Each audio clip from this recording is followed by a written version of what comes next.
Hey guys, welcome back to another breakdown. Oh, not breakdown. It's a new show, 1 minute breakdowns. And what we're going to be doing is we're going to be breaking down each fight within a minute or under a minute. Just something a little bit easier to digest, easier to listen to throughout the day. A lot of people create these longer breakdowns, and I wanted to create something a little bit different, a little bit easier to listen to, as I mentioned, and something you can enjoy and probably get some information from where my head's at. But yeah, we're going to be going over each and every fight on the card and try to break it down in under a minute. So let's go ahead and start this off. First fight of the night, we have Cameron Simon against Stephen Kozlov. Simon is the huge favorite, over minus 300 favorite here. Both fighters making their UFC debut. Mainly, I would like to say this is a striker versus grappler matchup where Simon is the striker and Kozlov is the grappler. We've seen Simon struggle with the grappling quite a bit, and I think Kozlov can probably expose that. Kozlov has a couple of first round submission wins of his own. And I think Simon is a great fighter. I'm not saying anything, but I think he needs to improve in the ground game.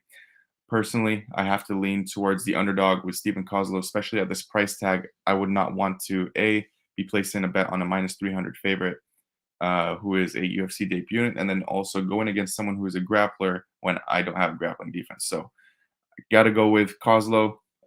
Both fighters have something to prove here. I like this position a lot. Next up, we have Daniel da Silva against Vinicius Salvador. Daniel da Silva riding a 3-fight losing streak against Vinicius Salvador, who is making his UFC debut. Daniel da Silva is also coming in on short notice here. Vinicius Salvador has some very slick striking and very powerful striking, as we've seen in the Contender Series, where he got his knockout win in the second round. Da Silva is a type of fighter that likes to go full hell on wheels. He uses all his gas tank within the first 90 seconds of the fight, and if he can't get you out, then he's probably going to be going out himself. Not to mention, I believe all three of his losses in the UFC, except for one, have been first-round finishes. So I got to favor Vinicius Salvador here. I do have a bet on the under 1.5 here, and also on the under half a round at plus 250. But yeah, I predict Vinicius Salvador to win this fight. Next fight, we have Eric Silva versus TJ Brown. Eric Silva making his UFC debut after a TKO ground and pound win on the Contender Series. TJ Brown is a fighter that has left a lot to desire in the cage. He has all the skill to put it together, but the issue is putting it together for him. We've seen him time and time again make questionable decisions in the octagon. And although this is at near even odds, minus 110 for both fighters, I just cannot lay money on TJ Brown, and I won't be comfortable just knowing the IQ is not really there. Eric Silva seems like a guy who also is a first round or none kind of fighter, where he lets it all go in the first round, and if he can't get you out, he seems to tire out and lose the fight himself.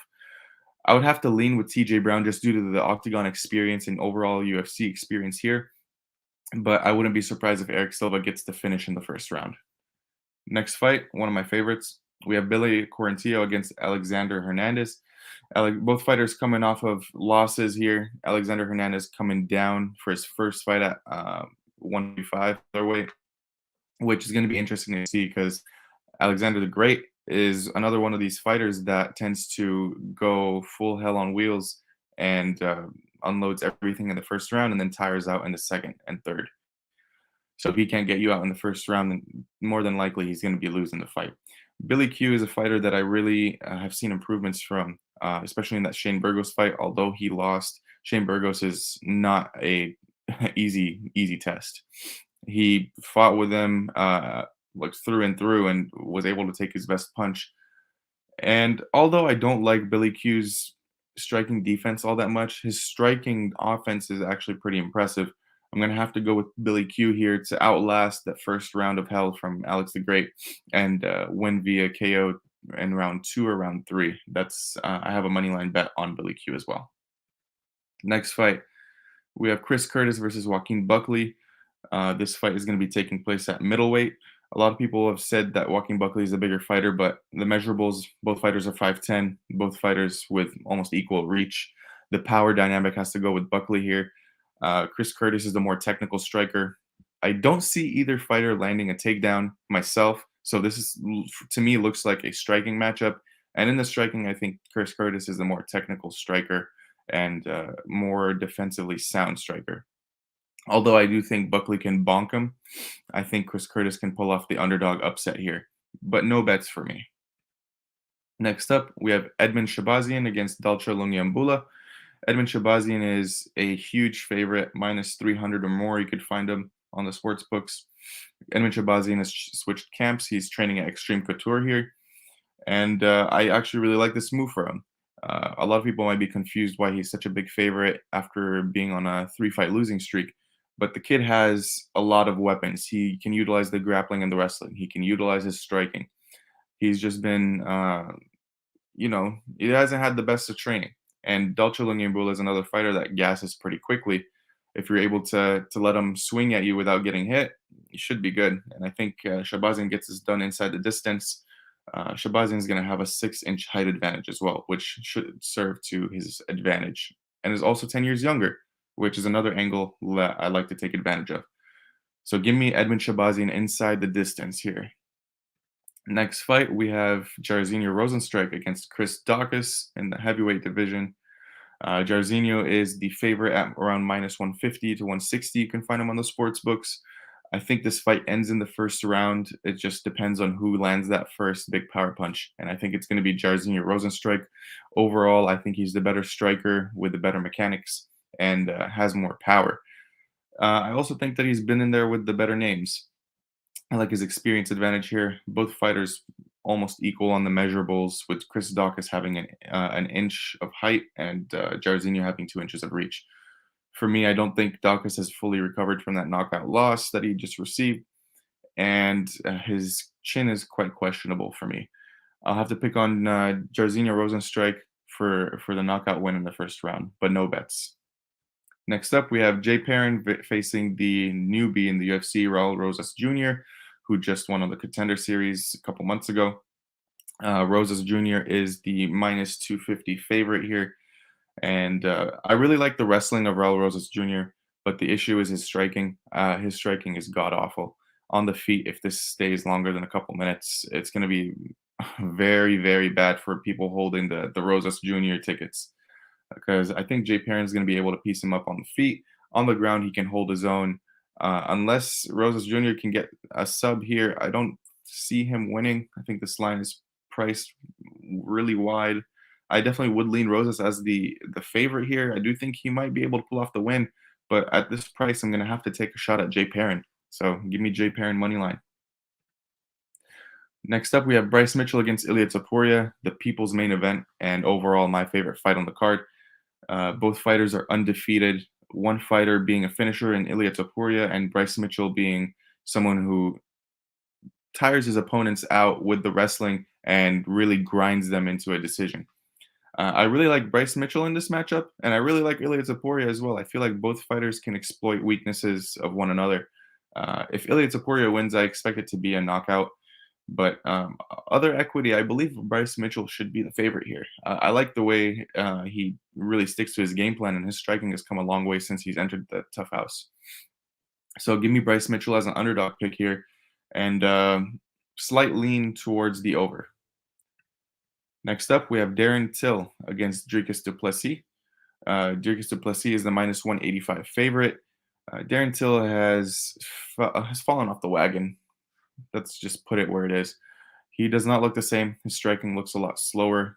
He gave up a lot of control time in that Derek Brunson fight, which is a bad look. I'm not saying Derek Brunson is a bad grappler, but going against Dricus du Plessis, who most people think of as a striker and knockout artist, he has more submission wins than knockouts. So I think if he wants the path of least resistance, du Plessis should go for takedowns and grappling exchanges. And I think he was able to win this fight via submission in round 2. I personally have du Plessis in the parlay. I think his striking is a little bit more powerful than Till's as well, but you never know what to expect with Darren Till. If he gives du Plessis a vet lesson and he shows up like the Darren Till against Wonder Boy, it could be a long day for du Plessis. But overall, I think I'm going to have to stick with my pick here in du Plessis. Next up, we have a rebooked fight, Santiago Panzanibio against Alex Morono. Morono comes on short notice. Panzanibio is a minus 180 to 190 favorite here. And I don't really agree with this price tag. I kind of wish I got the underdog money on Morono at plus 200, but I missed it. I think Morono is solid everywhere this fight goes. I like his striking, I like the grappling, and I like the wrestling. I'm not saying Panzanibio is a bad striker at all. He's great on the feet, but when you have two knee injuries on each leg, it's very tough to come back from stuff like that. If he's a shimmer of what he used to be before these injuries, Panzanibio, I would have lined him at minus 400. But uh, age is a factor here, 4-year age difference, and the injuries. I'm gonna have to lean Morono. No bet, but it should be an interesting one to watch. Co-main event, we have Paddy the Baddy Pimbly against Jared Gordon. Paddy is a minus 250 or more favorite on the sports books. And both fighters here, I feel like have something to prove. Paddy is on the rise in the UFC, and he's showing glimpses of like a Conor McGregor-esque fandom. Jared Gordon is on his rise to be just to get higher up in the rankings here. And for me, another instance where age plays a big factor. 7 years younger is Paddy Pimblett. And on the striking, I think it's going to play a little bit closer than people expect. I think Paddy's a little bit faster than Jared Gordon, but I think this fight's going to be it's going to pretty much end in the grappling situations. We've seen Bilal Muhammad say that Jared Gordon's top pressure is insane and is very heavy. But when have we seen Jared Gordon grapple? That's just something coming from a teammate. I think Paddy's able to get a sub here. I think he's able to knock Jared Gordon out. Jared Gordon's been finished 4 times in the UFC. So I wouldn't be surprised if Paddy gets this done inside the distance. Main event of the evening, we have Jan Blowowitz against Magomed Ankalaev. Ankalaev being a minus 285 favorite here against the former champ. Unclelayev is the more sound and more technical striker. Both fighters are actually counter strikers as a base, and I just favor Unclelayev a little bit more. We've seen a lot of strikers whenever they have these brawls with Unclelayev. Every time Unclelayev receives one, he gives back 2 and 3, and that's what I like about him. He really pours on the volume for a light heavyweight. And in the wrestling, I think Unclelayev can hold his own here if it does get there. If Jan wins this fight, if you guys want to bet Jan, it's probably best to bet him by KO. Other than that, I see Unclelayev winning a decisive decision, probably 4 rounds to 1. But yeah, that's the conclusion of the 1-minute breakdowns, episode 1, UFC 282. I think we did pretty well. 13 fights on the slate. We just hit the 13-minute mark on the video, and there was about like 45 seconds of intro. So I think I'm pretty proud of this. As always, thank you guys for watching. Thank you for the live viewers. Please like, comment, and subscribe if you haven't already. And I will see you guys next week